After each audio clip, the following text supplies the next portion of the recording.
जैसे कि आप सब जानते हैं, फॉरेक्स मार्केट दुनिया की सबसे बड़ी फाइनेंशियल मार्केट है जिसमें करेंसीज ट्रेड होती है। मिसाल के तौर पर आप किसी दूसरे मुल्क जाना चाहते हैं या समझ लें कि आप यूएस जा रहे हैं, तो सबसे पहले काम आप ये करते हैं कि आप उस मुल्क की करेंसी लेते हैं, क्योंकि जब आप वहाँ जाएंगे तो आप अपनी लोकल करेंसी में वहाँ शॉपिंग नहीं कर सकते, कुछ खरीद नहीं सकते, इसलिए आपको उस मुल्क की करेंसी चाहिए होती है। जैसे अगर आप यूएस जा रहे हैं तो वहाँ जाने के लिए आपको यूएस डॉलर की ज़रूरत होती है। तो आप क्या करते हैं, आप पहले जाते हैं मार्केट अपनी लोकल करेंसी लेकर और वहां से यूएस डॉलर खरीदते हैं। तो इस एक्सचेंज को फॉरेन एक्सचेंज कहते हैं या फॉरेन एक्सचेंज मार्केट कहते हैं। फॉरेक्स में असल में करेंसीज की ट्रेडिंग होती है। करेंसीज हमेशा पेयर्स में ट्रेड होती है। मिसाल के तौर आप यूएस डॉलर लेना चाहते हैं और आपके पास यूरो है या आपके पास यूएस डॉलर है लेकिन आप यूरो लेना चाहते हैं, तो इस तरह इन दोनों का पेयर बन जाता है। तो पेयर में जो लेफ्ट साइड पे करेंसी होती है उसको बेस करेंसी कहते हैं और जो राइट साइड पे होती है उसको कोट करेंसी कहते हैं। फॉरेक्स मार्केट में कुछ करेंसी पेयर्स की ट्रेडिंग जो है वो बाकी पेयर से ज्यादा हैवी होती है, इसलिए उनको मेजर करेंसी पेयर्स कहते हैं। जैसे पहले मैंने बताया कि फॉरेक्स मार्केट दुनिया की सबसे बड़ी फाइनेंशियल मार्केट है। आप मार्केट जाते हैं और अपनी लोकल करेंसी लेकर वहां से यूएस डॉलर खरीदते हैं, तो इस एक्सचेंज को ओवर द काउंटर एक्सचेंज बोलते हैं या रिटेल फॉरेक्स भी कहते हैं इसको। स्पॉट एफएक्स में दूसरा तरीका जो है ट्रेड का वो CFDs होता है। CFDs असल में कहते हैं कॉन्ट्रैक्ट फॉर डिफरेंस। करेंसीज की एनालिसिस हम दो तरीकों से करते हैं। एक को टेक्निकल एनालिसिस कहते हैं और दूसरे को फंडामेंटल एनालिसिस कहते हैं। टेक्निकल एनालिसिस में हम प्राइस एक्शन को देखते हैं कि मार्केट में प्राइस किस तरफ जा रही है, उस बुनियाद पे हम ट्रेडिंग करते हैं। और दूसरी फंडामेंटल एनालिसिस है। फंडामेंटल एनालिसिस में हम वो फैक्टर्स देखते हैं जो करेंसी प्राइस को इन्फ्लुएंस कर सकती है कि फ्यूचर में उसकी प्राइस किस तरफ जा सकती है। इसके बाद हम बात करेंगे कुछ फॉरेक्स टर्मिनोलॉजीज की जो फॉरेक्स मार्केट में इस्तेमाल होती हैं, जिसमें सबसे पहले है एक्सचेंज रेट। एक्सचेंज रेट किसको कहते हैं? जब आप मार्केट जाते हैं और आपको यूरो लेने हैं तो आप मनी एक्सचेंजर को बोलते हैं कि आज यूरो का रेट क्या है। वो आपको बताते हैं कि आज का जो रेट है वो $1.9 है। इसका मतलब ये है कि ये $1.9 जो है ये एक्सचेंज रेट है। दूसरी जो टर्मिनोलॉजीज मार्केट में यूज होती है वो लॉन्ग पोजीशन है। लॉन्ग पोजीशन, अगर आप कोई एसेट मार्केट में बाय करते हैं तो उस पोजीशन को लॉन्ग पोजीशन कहते हैं और जब आप सेल करते हैं तो उसको शॉर्ट पोजीशन कहते हैं। जब आप फॉरेक्स मार्केट में प्राइसेस देखते हैं तो आपको दो किस्म की प्राइसेस नजर आती हैं। एक को बिड प्राइस कहते हैं और एक को आस्क प्राइस कहते हैं। आमतौर पर जब आप मार्केट जाते हैं कुछ खरीदते हैं तो आप दुकानदार से या जो सेलर होता है उससे पूछते हैं कि ये चीज आप किस प्राइस पे मुझे देंगे। वो आपको कहता है मिसाल के तौर पर मैं आपको ये $20 में दूंगा। तो ये $20 जो है ये आस्किंग प्राइस है, ये सेलर की प्राइस है, ये उसकी डिमांड है। और जब आप कहते हैं कि मुझे आप ये $18 में दे दे या $19 में दे दे तो इसको बिड प्राइस कहते हैं। स्प्रेड जो है, स्प्रेड असल में बिड प्राइस और आस्क प्राइस के दरमियान जो गैप होता है उसको स्प्रेड कहते हैं। मिसाल के तौर पर आप यूरो USD मार्केट में देखते हैं तो वहां पर आपको दो प्राइसेस दिए होते हैं। एक बिड प्राइस है मिसाल के तौर पर 1.17263 और आस्क प्राइस जो है 1.17276 है। तो इसमें जो डिफरेंस है वो 1.3 पिप्स की है। ये स्प्रेड जो है चूंकि ब्रोकर आपसे कमीशन चार्ज नहीं करता तो ये जो स्प्रेड है ये ब्रोकर को जाता है एज अ कमीशन या एज चार्जेस। इसके बाद नेक्स्ट है लॉट साइज या लॉट टाइप। लॉट असल में कहते हैं नंबर ऑफ करेंसी यूनिट्स को। तो जो स्टैंडर्ड लॉट होता है उसमें टोटल 100,000 यूनिट ऑफ करेंसी होते हैं। करेंसीज जो होती है वो हमेशा लॉट साइज में ट्रेड होती हैं। तो अब ये जो स्टैंडर्ड लॉट है इसमें जो 100,000 यूनिट्स है वो असल में करेंसी के यूनिट्स होते हैं। फॉर एग्जांपल आप यूरो USD लेना चाहते हैं तो इसका मतलब है कि आप 100,000 यूरो ले रहे हैं स्टैंडर्ड लॉट में। इसी तरह फिर लॉट के भी मुख्तलिफ टाइप्स होते हैं, मतलब स्मॉल लॉट भी होते हैं जैसे मिनी लॉट हो गया, उसमें 10,000 यूनिट्स है। माइक्रो लॉट में फिर 1000 यूनिट्स है और इसी तरह नैनो यूनिट में 100 यूनिट्स होते हैं। उसके बाद आता है पिप। करेंसीज जो है उसकी प्राइसेस 5 डेसिमल पॉइंट्स तक वो ब्रोकर शो करती है ये मार्केट में। तो जो 4th डेसिमल पॉइंट है उसको एक पिप कहते हैं। जैसे कि इस एग्जांपल में यूरो USD की प्राइस जो है 1.17352 है और इसमें जो 4th डेसिमल पॉइंट है वो 5 है। है। तो अब ये 5 फॉर एग्जांपल इंक्रीज होता है 6 7 तक, जैसे 7 तक गया तो इसमें 2 पिप्स चेंज आ गया, 2 पिप इंक्रीज हो गया। इसी तरह अगर ये डिक्रीज होता है 3 तक आता है या 2 तक आता है तो इसमें 2 या 3 पिप तक डिक्रीज आता है। फिर उसके बाद आता है मार्जिन।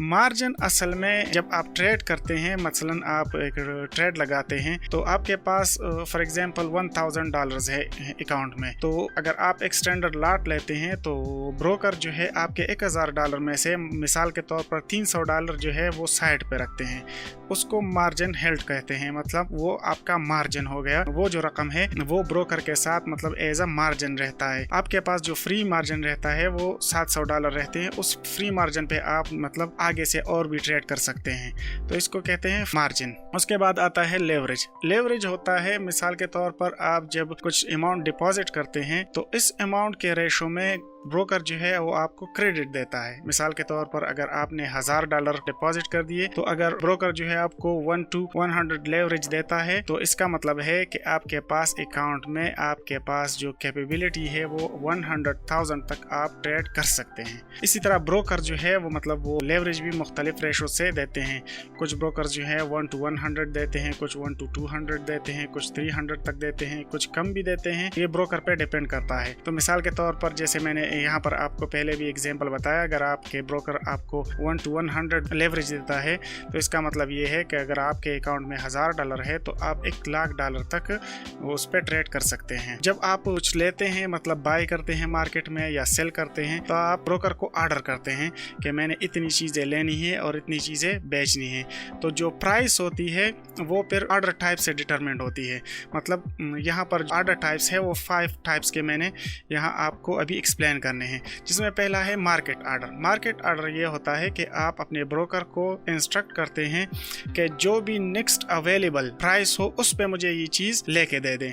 तो वो प्राइस मिसाल के तौर पर ये $10 हो, $11 हो, जो भी अवेलेबल होगा वो ब्रोकर जो है वो आपको उसी प्राइस पे वो चीज़ खरीद के दे देगा। लिमिट ऑर्डर पर डिफरेंट होता है। लिमिट ऑर्डर में ये होता है कि मिसाल के तौर पर अभी मार्केट में प्राइस जो है वो $10 है, लेकिन आप अपने ब्रोकर को इंस्ट्रक्ट करते हैं कि जब प्राइस थोड़ी मतलब 8 पे आ जाए या 9 पे आ जाए या 7 पे आ जाए, जो भी इंस्ट्रक्शन आप देते हैं तो वहाँ तक अगर आए तो आपने मेरे लिए ये चीज़ खरीदनी है, अदरवाइज मतलब उससे डिफरेंट प्राइस पे मुझे नहीं लेके देनी। इसके बाद आता है स्टॉप लॉस। स्टॉप लॉस होता है खुद को ज़्यादा बड़े नुकसान से बचाने के लिए हम अपने जो ब्रोकर है उसको प्री डिटरमेंट पॉइंट जो है उसको बोलते हैं कि मसलन आपने $10 में एक चीज़ ली है, जो आपका स्टॉप लॉस है वो $8 है, तो उस जब प्राइस $8 पे आ जाती है तो आपका ब्रोकर जो है आपके ट्रेड को क्लोज कर देता है, और अगर उसके बाद प्राइस जहाँ भी जाए तो आपको ज़्यादा नुकसान नहीं होता। ट्रेलिंग स्टॉप लॉस जो है वो फिर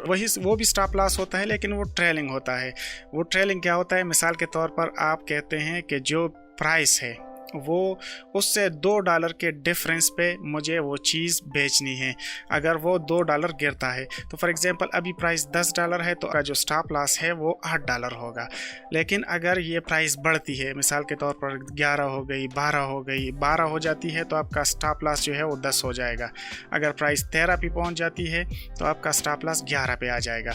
इस तरह अगर प्राइस बढ़ती है मिसाल के तौर पर 20 पे पहुंच गई तो आपका स्टॉप लॉस जो है वही $2 डिफरेंस पे होता है। अगर वहां से फिर जो प्राइस है वो नीचे गिरना शुरू हो जाए तो $18 पे आपका जो है ट्रेड जो है वो क्लोज हो जाएगा। ट्रेलिंग स्टॉप लॉस में ये होता है कि जब प्राइस बढ़ता है तो आपका जो स्टॉप लॉस है वो अपवर्ड मूवमेंट करता है, लेकिन ये डाउनवर्ड मूवमेंट नहीं करता।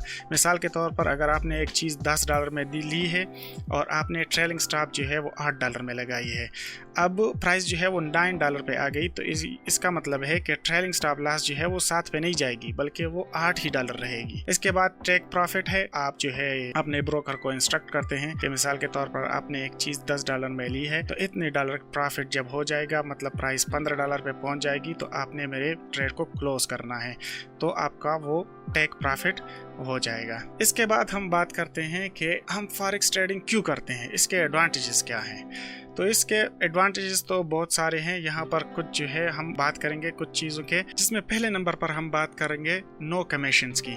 तो नो कमीशंस का मतलब ये है कि फॉरेक्स मार्केट में जब हम फॉरेक्स ट्रेड करते हैं तो इसमें ब्रोकर जो है वो आपसे वो ट्रेडिंग पे जो आप जब ट्रेड करते हैं तो उस पर कोई कमीशन चार्ज नहीं करता।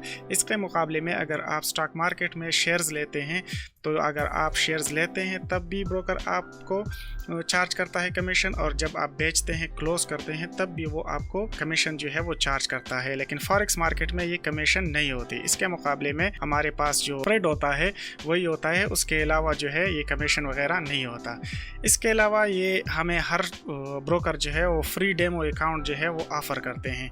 फ्री डेमो अकाउंट से हमारा फ़ायदा ये होता है कि जब हम इस तरह जो बेसिक फॉरेक्स ट्रेडिंग है या बेसिक फॉरेक्स मार्केट है उसके मुतालिक तो हम जान लेते हैं, लेकिन फिर उसके बाद प्रैक्टिस करने के लिए कि मतलब ट्रेड करना कैसे है, तो रियल अकाउंट खोलने से पहले हम डेमो अकाउंट या प्रैक्टिस अकाउंट जो है वो खोल सकते हैं, जो बिल्कुल रियल अकाउंट की तरह ही होता है। आपको डेटा जो है वो उसी तरह का रियल टाइम में ही मिलता है और आप उसको ट्रेड कर सकते हैं जिस तरह रियल अकाउंट में करते हैं। तो मसलन आप 2 महीने 3 महीने 4 महीने साल जो है वो आप उसी डेमो अकाउंट में प्रैक्टिस करते हैं। जब आपको लगता है कि अब मैंने पूरी तरह ये फॉरेक्स ट्रेडिंग जो है वो सीख ली है, अब मैं इस काबिल हूँ कि मैं अब रियल अकाउंट में ट्रेड कर सकता हूँ, तो इसलिए यही बहुत बड़ा फायदा है कि यहाँ पर हमें फ्री डेमो अकाउंट जो है वो अवेलेबल होते हैं रियल टाइम डेटा के साथ। स्टॉक मार्केट है उसमें इस तरह नहीं होता, वहाँ पर रियल टाइम डेटा जो है आप उसके लिए आप पे करते हैं, फ्री में आपको नहीं मिलता वो अकाउंट। उसके बाद आता है लेवरेज।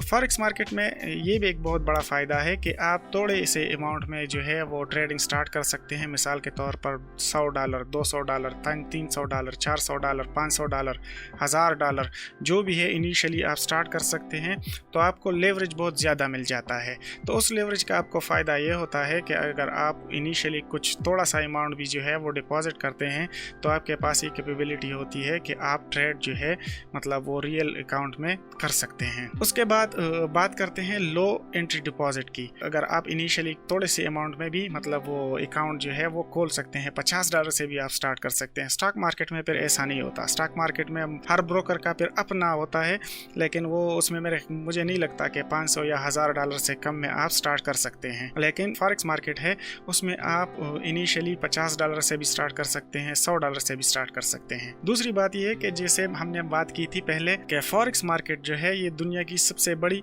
फाइनेंशियल मार्केट है, उसमें लिक्विडिटी बहुत ज़्यादा होती है। उसके बाद ये जो फॉरेक्स मार्केट है ये तकरीबन 24 आवर्स होती है।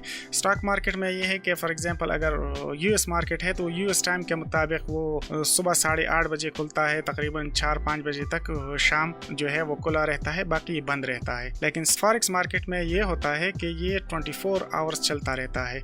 जैसे मसलन न्यूजीलैंड में सुबह होती है, वहाँ मार्केट खुल जाते हैं, उसके बाद जो है ऑस्ट्रेलिया में मार्केट खुल जाता है। इस तरह यहाँ पर वो खुले ही रहते हैं कि एशियन मार्केट जो है वो स्टार्ट हो जाता है, वो ओपन हो जाते हैं। अभी एशियन मार्केट जो है वो ओपन होता है, ऑस्ट्रेलियन और न्यूजीलैंड मार्केट जो है वो क्लोज हो जाते हैं, लेकिन मार्केट अभी खुला होता है। इसी दौरान यूरोपियन मार्केट जो है वो ओपन हो जाता है एशियन मार्केट बंद होने से पहले। अब एशियन मार्केट बंद हो जाते हैं लेकिन यूरोपियन मार्केट जो है वो खुले रहते हैं और हम उस टाइम भी ट्रेड कर सकते हैं। यूरोपियन मार्केट अभी जो है वो खुले ही रहते हैं कि इस दौरान नॉर्थ अमेरिकन मार्केट जो है वो ओपन हो जाते हैं, दोनों मार्केट जो है खुले रहते हैं। फिर यूरोपियन मार्केट अगर बंद भी हो जाता है तो नॉर्थन अमेरिकन जो मार्केट है वो खुला होता है। जब तक ये नॉर्दर्न अमेरिकन जैसे यूएस वगैरह हो गया उसके मार्केट जब तक बंद होते हैं तब तक जो है दोबारा यहाँ पर ये न्यूजीलैंड में सुबह हो जाती है और वहाँ के मार्केट जो है वो खुल जाते हैं। तो इस तरह ये जो मार्केट है तकरीबन 24 आवर्स तक खुला रहता है। तो ये है कुछ एडवांटेजेस फॉरेक्स मार्केट के। तो इसके साथ ही ये वीडियो ख़त्म करते हैं और मिलते हैं आपसे दूसरे वीडियो में। इसके बाद हम बात करेंगे क्या कहते हैं कि फ्री डेमो अकाउंट कैसे खोलते हैं और जो ट्रेडिंग प्लेटफॉर्म है उसको उस पर काम कैसे करते हैं। तो मिलते हैं दूसरी वीडियो में। अगर आपने मेरे यूट्यूब चैनल को अभी तक सब्सक्राइब नहीं किया तो सब्सक्राइब करें और बेल आइकन पे क्लिक करें ताकि मेरी वीडियोस आपको टाइम पे मिलती रहें। तो मिलते हैं अगली वीडियो में। अल्लाह हाफिज़।